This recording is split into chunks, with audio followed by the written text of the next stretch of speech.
This is Build Where You Are, an educational podcast series that is for entrepreneurs by entrepreneurs. Build Where You Are brings you the raw and uncut journeys of entrepreneurs across a range of industries. From food and beverage to apparel and business services, tune in to Season 1 to hear how 10 entrepreneurs built their businesses from the ground up.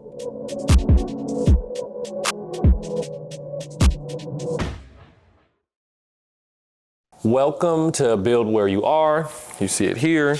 A podcast by ESO Ventures. My name is Akintunde Ahmad. I go by Tunde. And once again, I'm your host today. I am super excited to introduce today's guest. Recently met Gabby at Oakland Style Week. Saw her bags on display and I was like, ooh, I like these. I know my partner would like one of these, so I bought her one. And now we're excited to have her on the show and really learn more about the brand. So, Gabby, how are you? Hello. Nice to meet you. Or nice to see you. Nice to see you again. Nice to see you again. Before we really just jump into the business side of things, I'm just curious to hear a bit of background about you, and if you want to go into how you started Relevé, you can go there as well. For sure. So my name is Gabrielle. I go by Gabby as well. And I'm originally from Boston, but I moved out to the Bay Area a couple years ago, so 2-3 years out here.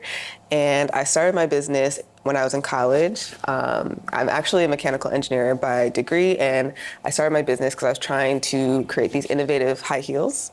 And so I was trying to develop these high heels that had a removable heel so you could wear it as a flat wear high heel. And so it's a footwear project that I've been working on since then. But last year I launched this handbag as the first product under the Relevé name, and it's kind of taken it a life of its own, and I'm really enjoying developing new products like that. So entrepreneurship, mechanical engineering, fusing the two, a lot of times when folks are like, okay, you're studying STEM, they're like, are you going to go to practice? You're going to get a PhD and teach, all of that. For you, was it always I want to make something practical? And then also, the second part of this question was the origin of it I was standing in line outside of this lounge and my feet was hurting, and I would have loved to been able to just take these off and go to flats. Yeah. I think it's a little bit of both of that. I feel like when I was in school, I did internships and I worked as an engineer, and specifically in the product development space, various things, medical devices, electronics, things like that. And I never really found something that I fell in love with. And it was only in my last year where I started taking classes in the business school at my university, and I discovered entrepreneurship. And that's when I kind of figured out a way to kind of use my talents and my degree to create things that were useful for me and things I would be passionate about. And so during my studies, I started the idea for this business, and that kind of grew it from there. Gotcha. Yeah. And so on the bag side, now I'm curious, you could have went into wallets, you could have went into sweatsuits, it could have been phone cases, any different things. And so why do you feel like bags was a good entry point into a physical product? Well, it actually started because, and I'm still developing the high heels, and it's kind of what I'm doing in the background while I'm, selling these handbags and marketing these handbags. But it actually started because while most of the people at my school, they know me for trying to develop these high heels. And I have a pretty good community at my university, and I was trying to figure out a way for people who were interested in what I was doing to support me. And so I was trying to come up with merch. And so something that wasn't throwaway, something that people could keep and use.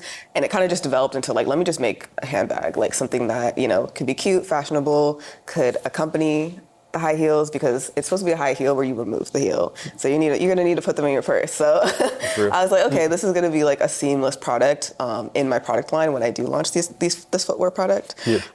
And so instead of making just a pouch, I decided to make something that was actually functional and stylish and a standalone product. And so, yeah. Gotcha. So that's interesting, because I feel like a lot of times, when it comes to merch, folks are more okay, I'm gonna come up with a logo, I'm slapping on a t-shirt, a hoodie, something. And so bags is different, but also I feel your bags caught my eye because they have a unique shape.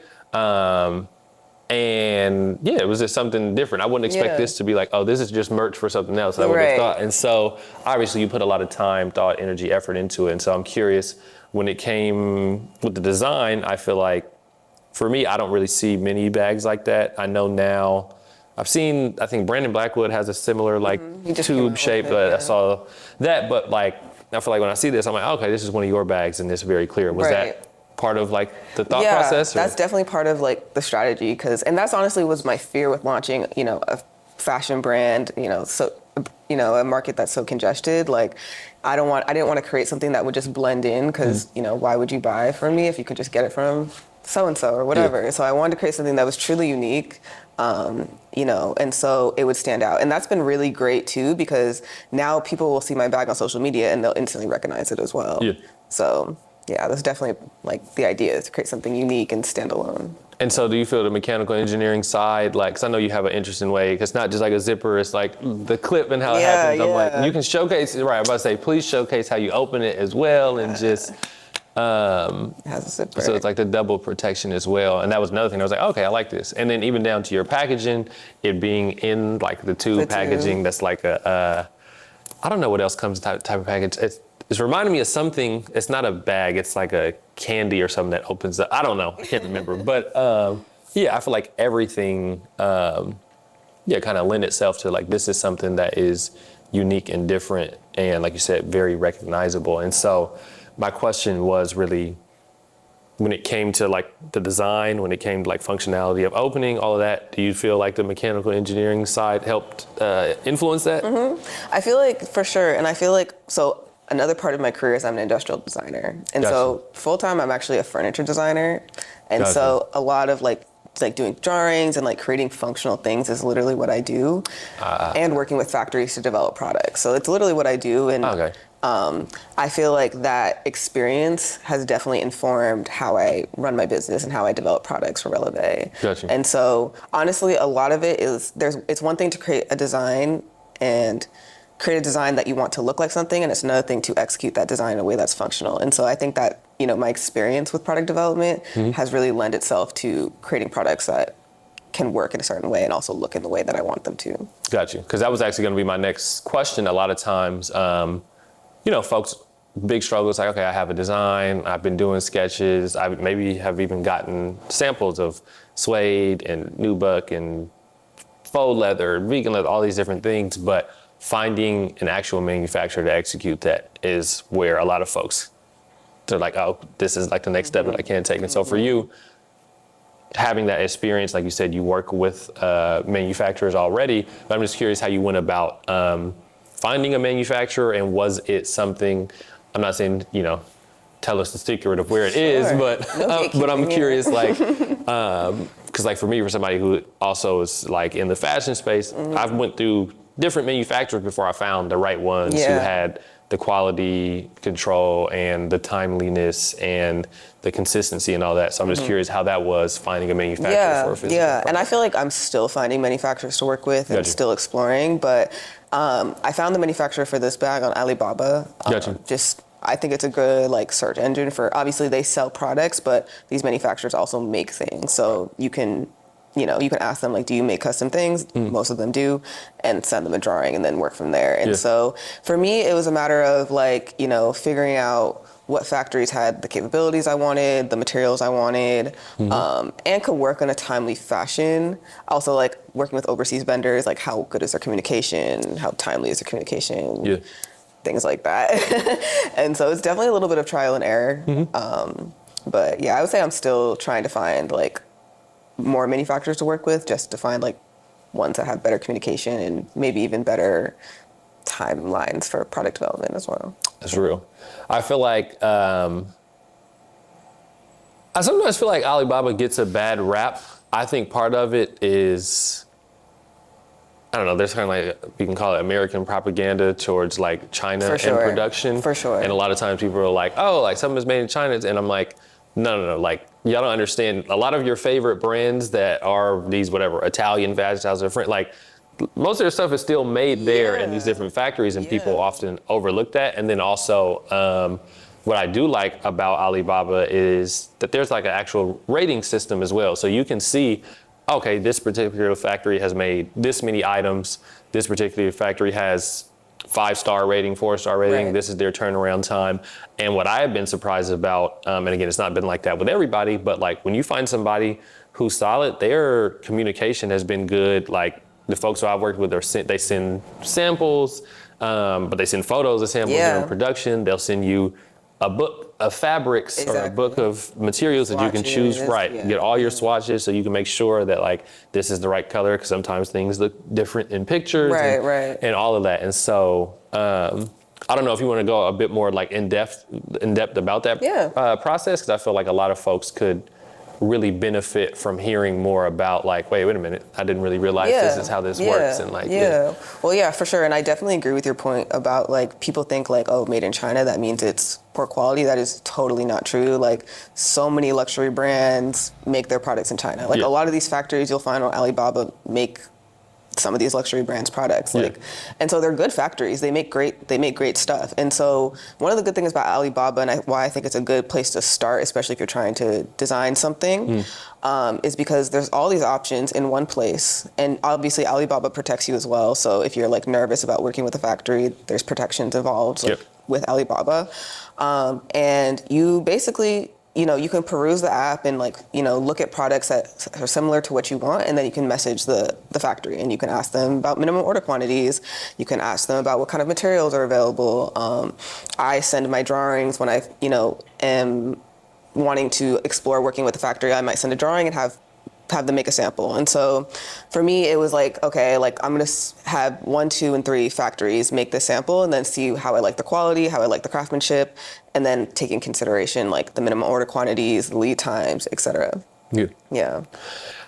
It's real. And I just feel like once you're doing it, and I guess this is a question for you, once you like started actively doing it, did you feel like, oh, wait a minute, this isn't like, it was like, it's like taboo, scary, like what's going on? And once you're in it, you're like, oh, wait a minute, this is like more straightforward than I thought it would be. It is more straightforward. Like it's really a fun process. And it's really like, that's why I like going through Alibaba, because you can, find so many different manufacturers to work with. And I even found like leather tanneries through Alibaba and like things like that, like fabric mills and things like that.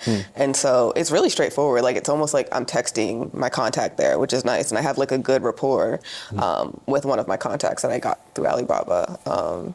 And so sometimes I think of a new idea. I text the girl at the factory. I'm like, do you guys have this material? Like I'm trying to make something new. And some of them have really great customer service. Like it's a good experience. So for this particular bag, how many iterations did you go through before you decided on like that model? And then when it came to finding a factory, how many samples did you like get or different manufacturers did you choose from? So once I settled on this design, I talked to a few different manufacturers. I think what was like the limiting factor for me was like minimum order quantities. Honestly, most of the minimum order quantities were around like 100 to 200 bags. So anything more than that was like a no-go for me as like a new business and launching my first product. And then another thing that was a determining factor was like just good communication, like who had good communication, who had good English, honestly, because if you can't communicate with them, you're going to have a really hard time relaying your design to them. And who was also like very responsive. And so once I found like a few people that I wanted to work with, I sent them the design and I had two samples from 2 different factories. And then I decided that one was better than the other, and the price, knowing the unit cost too as well, like considering that, even though it was pretty similar in the beginning for this particular design. And then once I settled on a particular factory, I think I did like 3 rounds. I did 3 rounds of sampling for this bag before we got it right. And then even once I purchased my first order, I sold through that first collection. It was like 3 different colors. I even improved the quality further. And so on the second collection, the construction is even slightly different. So I was able to iterate on the next production order as well. That's dope. That's dope. And so curious, a lot of times people are asking, especially when you're launching a brand, the question of pre-orders versus non-pre-orders. I'm curious, did you do pre-orders? So I did not do pre-orders for the original launch of this bag But when I launched these colorways, I did a pre-order. Gotcha. And I think it would have been hard to do a pre-order for my first ever product with no followers. I mean, I could have tried, right? There's no harm in trying. But honestly, I'm glad I didn't as well, because it was in I ordered it in 2022, so like COVID was still a thing, especially in China, and that did affect the lead times. And so another thing that's like iffy with pre-orders, it's not like the worst thing in the world, but sometimes, if you say, oh, it's gonna, all orders will ship on September 31st, you don't have the bags yet, so you don't really know that. You're just kind of guesstimating. And so for that particular set of bags, I would have been way off. I essentially got the order really late because they're having COVID problems in their factory. And so with that one, I'm glad I didn't, because I think I would have been stressed, like with my first ever launch, and like all the orders are late if I even got any orders.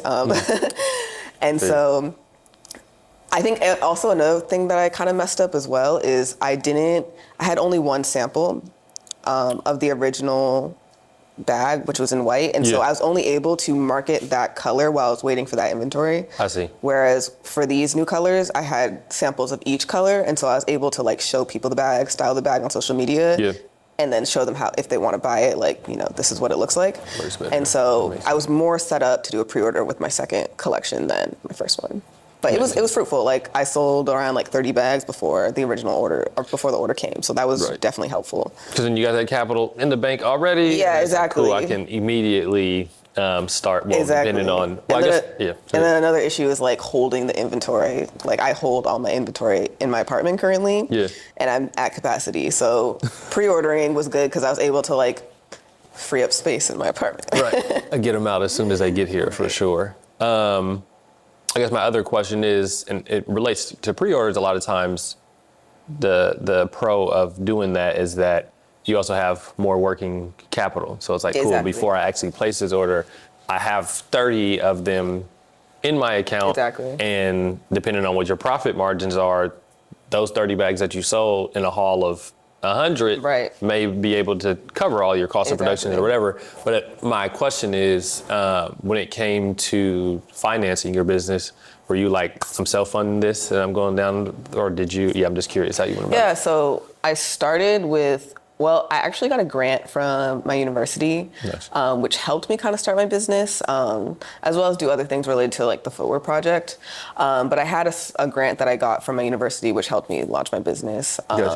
And then from there, it was like just self-funding it until it was able to sustain itself to an extent. I mean, we're still kind of in that startup phase where we're, spending a lot of money as well. So a little bit of, right now the business pretty much can sustain itself, but there's moments where I might have to like fund things as well when I have big projects.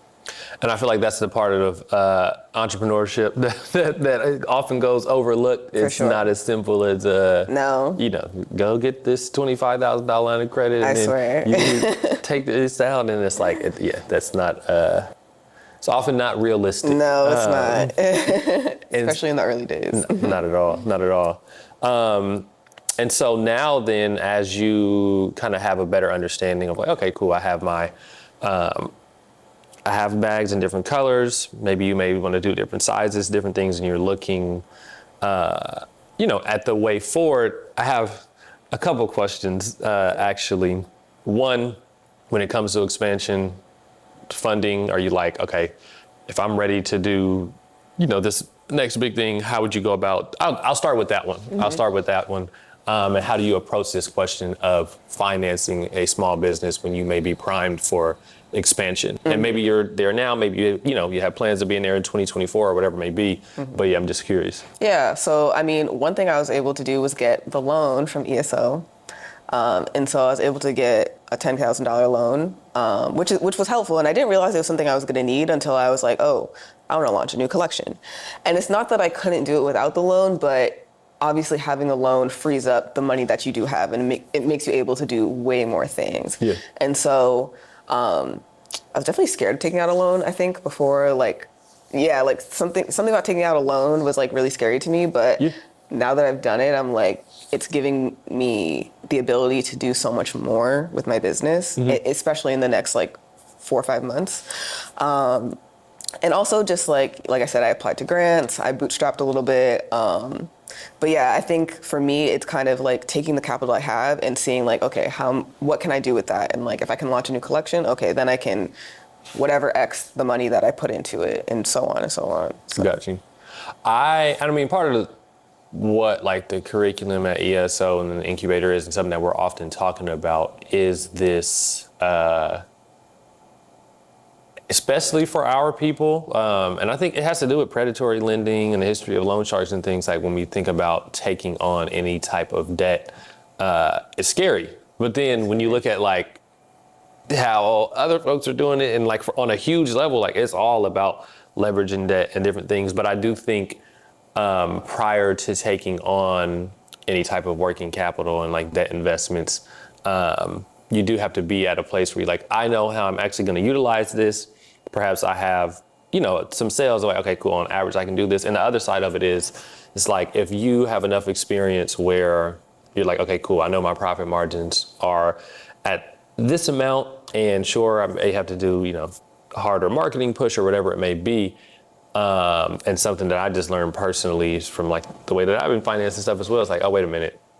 It is kind of liberating to not have to just see your own bank account just dip when you make a big purchase. And but then as it comes, starts coming back, you're like, oh, wait a minute. I didn't have to spend any of my own money, but I'm now seeing the profits. And then this is just like a net positive for me. Exactly. And so, yeah, that's something that we've been, talking about a lot. And especially like if you're not dealing with interest or not dealing with any like, loan shark levels of interest. And that's what, what ESL is trying to do, and, other folks in the community as well, some CDFIs in different places. So it's been it's been something that we've been really talking to folks about and just getting a better understanding of. And so it's not just get a 25K limit on an Amex and max it out and then get hit with a crazy interest amount or whatever it is.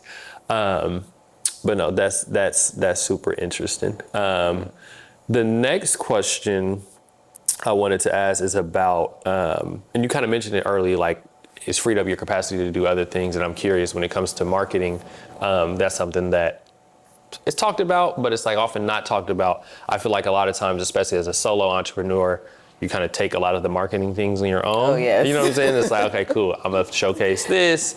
You know what I'm saying? I'm in my room. I'm like, luckily we have, different photographers, videographers, things that you can work with. But I'm just curious how you've gone about marketing, if you've done, outside of course, content and like photo shoots, videos, things yourself. But have you done paid ads? Have you done, partnerships with folks, and how that's been going? Yeah, I've done some paid ads, which I'm still figuring out a little bit. It's helpful, but obviously it can eat up your cash really quickly. And so I try not to do too many, and I try to, especially super early on, I'm trying to develop a marketing strategy that isn't reliant on ads, because we don't know what's happening to Facebook and TikTok and all that.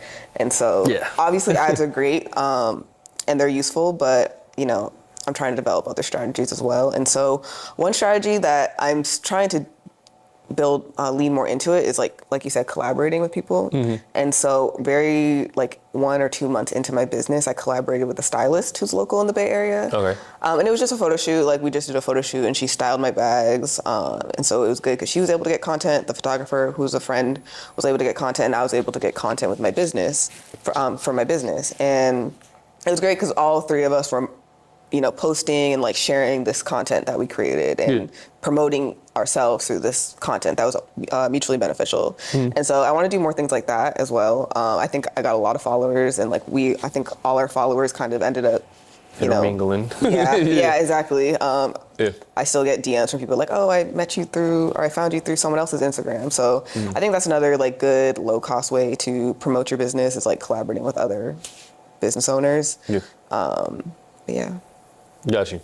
Yeah, I feel like people do sleep on collaboration, especially the right collaborations though, right? And so, finding folks where it's like, how can we actually both win here? And obviously, the fashion creator and stylist is like the peanut butter jelly for sure, but just thinking of other ways to go about that. And then also, I follow you on social media now and stuff, so I see.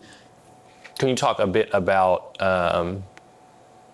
also being the face of your brand, and also saying, look, this is my brand. Yeah. I run the social media, and on any given day, I can create my own content where I'm just showing you what I'm wearing. I'm showing you how to bag. And so can you talk a bit about, some folks are hesitant. They're like, I don't want to be the face of the brand, or I don't want to, push this so much for people are always, but I feel like you do a good job of balancing that and showcasing that. So I'm just curious. Yeah, no, I appreciate it. Yeah, I think that's really important, especially in the fashion space. I can't speak to all businesses, but especially in this space, you have to figure out a way to differentiate yourself. And oftentimes, people like a brand because I think this is applicable to a lot of business. A lot of people like a brand because of the people who run it. They like you. And so it's important. I think it's important to be the face of your brand. I'm a shy girl, so I get not wanting to be on social media a lot and posting yourself, but it's really important. And it's important for people to not just see the product, but see what are you doing and why are you doing it? They say people buy what you do, not what you sell. Yeah. And so I think it's important to be that face. And also just for marketing purposes, I think styling a product is how to sell. Not the only way, but I think it's one of the important ways to sell a product as well. So that's why I'm always posting myself wearing the bag, styling the bag. Yeah. I literally can see I'll post a story or a post and sometimes I'll get a sale within an hour or so. It is really that important for people to see what you're selling. Yeah. Yeah. And to be able to see themselves in it. Exactly. Sometimes it's your bag displayed in a product photo shoot that doesn't feature people. It's okay, it's cool. But then it's I now see myself in this because I have a jacket that she has and I can wear it with this. Or I see how she coordinated the white bag with the shoes or whatever it is. I often talk to folks just about the importance of putting yourself out there. And I have a lot of friends who struggle with this. And essentially what I often try and say is when you have a product or a service that you're marketing, you can't be either too shy or too cool or what are folks gonna, it's you have something that you're trying to sell and know that this is social media. It's not the real world. It's social media and you have to utilize that to better your business. Exactly. You're literally, and so it's not I guess, and this is me just speaking for myself too, even sometimes when I'm posting stuff, you have things am I being vain? Am I being egotistical? And it's no, this is just business. I have to showcase this. I have all the product and nobody is going to push this harder than me. That's exactly how I feel about it as well. These bags are not going to sell themselves. Someone has to sell them and it has to be me or it has to be you if you're the business owner. And I think it's also important for showing up on social media as yourself and in general, because it's really important to build a community and you just can't do that by just posting photos and stills of your product alone. You really need to show up. I need to do more of this as well, but using your voice, people want to hear you and they want to hear what you're doing and why you're doing it. Yeah. It's very real. And a lot of folks do go back and forth and not just for product stuff. I have friends who are in fitness industry and it's bro, you spend 3 hours in the gym every day and record yourself doing that if you're trying to get people to train with you. You have to, nobody is they're not gonna know that you do this unless you showcase it. Exactly. And that's definitely super important.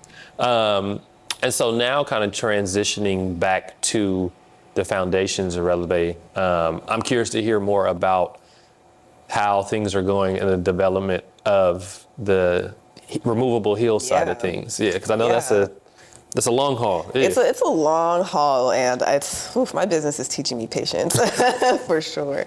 It's difficult. I know when I started my business, I did not realize how difficult starting a footwear business would be, which is why I started with handbags.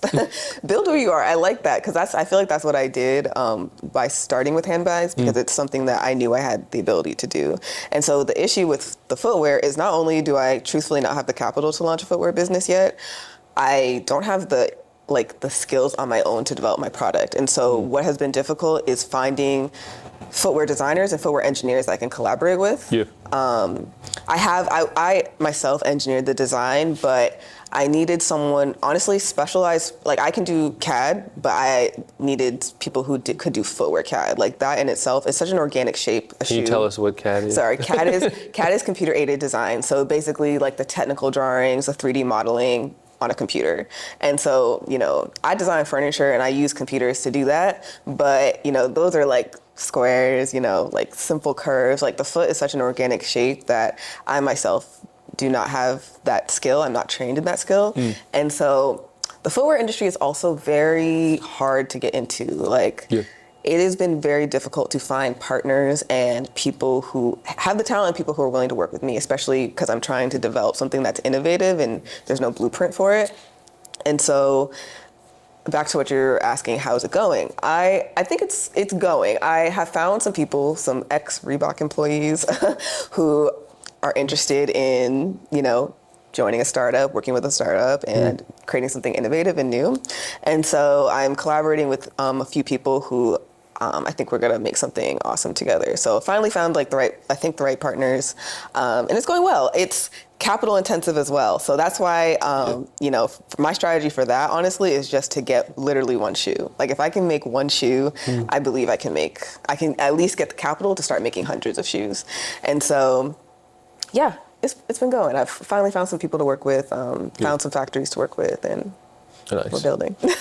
I feel like a lot of folks don't know or understand why footwear is so capital intensive. And one of the things is like, so just take like sneakers, not even heels, like the mold of a sneaker you have to make in every size, and each one of those molds is done, custom, because again, it's not like a simple scaling thing. It's not like a shirt where it's like, cool, our sleeve is an extra inch. It's like, it's completely different. And then you need that mold to then be able, depending on what the sneaker is made out of, like it's EVA foam. It's all these different things that you can make them out of now. But like, I have heard and talked to folks who are like, no, a mold for one sneaker is $10,000. So when people are like, oh, why aren't you doing half sizes? And it's like, well, if I do 10 and 10 and have an 11, I'm literally, if I'm going from size 4 to 14, that's literally $100,000 more. Literally. Just in molds to do the half sizes. And so I'm not as familiar with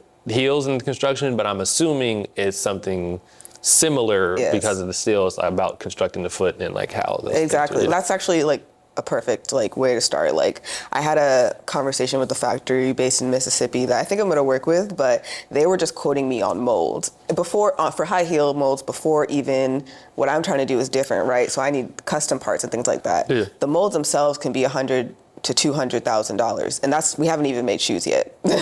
We haven't even made a single pair of shoes yet. So the startup cost is so high, so that's part of the issue. Another thing is sizing, right? You asked me why I did handbags. Well, the good thing about a handbag is it's one size. Right? So if if you're selling footwear, and another reason that I think clothes is also a difficult business to start is because of the sizing as well. And so, footwear has like 7, 8, maybe 9 sizes. I can't even count, depending on if you do half sizes, go up to size 14. And if you're doing kids' shoes, toddler. Right. So the sizing is a thing. You need custom lasts for each size. So, you need those molds and you need those parts. And I think another thing people don't realize with clothes, but also especially footwear, it's not a very automated process. It's very labor intensive. So footwear is not a cheap thing to make. Like you cannot make, if you see shoes for like under like $50, like be suspicious. Like footwear is very highly like labor intensive thing. Like a lot of the process is done by hand. And so that's another reason that footwear is difficult. Like it's just not as cheap as making like a t-shirt or And it will actually, to your point about things that are that cheap, it actually has a much higher impact on your like body and functionality, because like if the foundation and what you're standing on over a long period of time is not conducive. You can't really squeeze into at all. Like it needs to fit. So you found some dope partners. You're getting a better understanding of like what the actual startup costs will be. It sounds like you may really go down like this venture route to really get this going. And so I'm thinking, in the future, 5-10 years from now, I don't know if you have hard goals set or what, but like, how would you like to see the brand develop, and what would you, be happy with in the future? I definitely hope to see the launch of my footwear in the next definitely 10 years. Like that is the dream. So definitely being a footwear business first. But also like continuing with, the handbags and like accessories. I've really enjoyed designing handbags, and I'm really glad I did it because I feel like I found another like passion in the fashion space. Yeah. So continuing to develop those, alongside the footwear, and just really building a brand and like building a community, making a name for myself, being like a destination for handbags for Black women, luxury space. Yeah. And then for folks who are in this next generation, whether they're, going into handbags, footwear, physical products, whatever it may be, do you have any parting wisdom for folks of like, if you're interested specifically in like making a physical product in this like fashion space, what would you tell the 15-year-old, 16-year-old, early college age, whatever person who was like, I like this. How should I go about getting into this myself? Yeah. I would say to just start, honestly. I tell everyone this, like, just start. Like, obviously think about it, like, think about your target audience, think about the products you want to sell, but don't overthink your business. Like, it's an iterative process, and even me, like, I technically started working on my business 3 years ago, and I only just launched a product earlier this year. And I launched a handbag, which is not what I originally intended to do, but it's been a fun, iterative process, and that's what business is all about. So definitely start. Like, don't overthink your business, overthink your business plan. Begin the business. I would also say in the fashion space specifically, I think it's good to specialize in something. I think a lot of people make the mistake of trying to have an assortment, like a large assortment, at least starting out, especially if you're designing versus like curating a collection, like buying essentially. Yeah. Especially if you're wanted to design, I think specializing in something, like starting with 1, 2, maybe 3 really good products, just to not overcomplicate your business. Because I think having giving your customer too much choice, and B, just having like too many products will just overcomplicate the business. And it's good to be really good at one thing versus like having mid in other categories. Like even like pants, like having really good pants or something. Like a lot of businesses started because they were really good at one thing. So that's what I would focus on. It's real. That's real. That's real.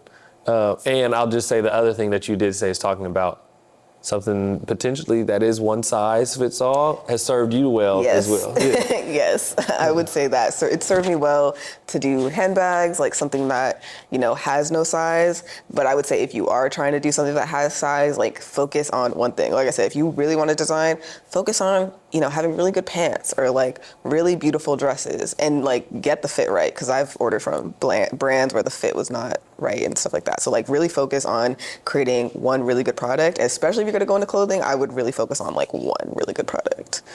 Yeah. Well, I really want to thank you, not just for your time, but all your valuable insight today. I think, we haven't had anybody who is as focused, I think, on this physical product and like a singular product. And I had no idea about the shoe side of things, so it was very informative as well to learn about that. And so, thank you for your time, your energy, your insights, and also where can folks find you? I can't leave here without them saying, like, they see the bag, they see the bag story. If they want to get one, they go to... So you can find us on Instagram and TikTok at Shop Relevé. So Shop Relevé.